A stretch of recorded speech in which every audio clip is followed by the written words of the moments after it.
શું તમે 5 finger test જાણો છો? સેલ્ફ સ્કિન એનાલિસિસ માટે 5 ફિંગર ટેસ્ટના અમુક સ્ટેપ છે જે આપણે હમણાં જોઈએ. જો તમારે સ્કિન ચેક કરવી છે તો તમે જે યુઝ કરો છો તે ફેસ વોશ કરી લો અને નોર્મલ રૂમ ટેમ્પરેચરમાં બેસી જાઓ.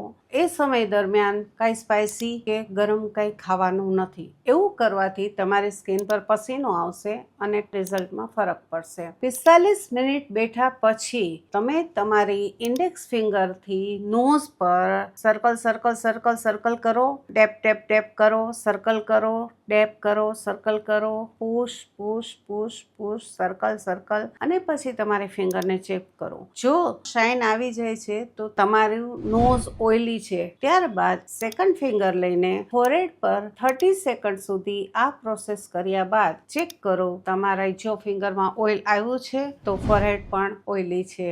સેમ પ્રોસેસ રિંગ ફિંગરથી ચીન પર ચેક કરો. આમ કરવાથી આપણને સ્કિન ઓઇલી છે, કઈ જગ્યાએ ઓઇલી છે એ બધું ખબર પડશે. લાસ્ટ ફિંગરથી ચીક પર પણ ટેસ્ટ કરો. જો ચીક ડ્રાય લાગે છે તો સમજી લો ત્યાં ડ્રાયનેસ છે અને ઓઇલ આવી ગયું છે તો તમારી ટોટલી સ્કિન ઓઇલી છે. અને જો ડ્રાય લાગે છે ચીક તો તમારી સ્કિન કોમ્બિનેશન છે. Thank you.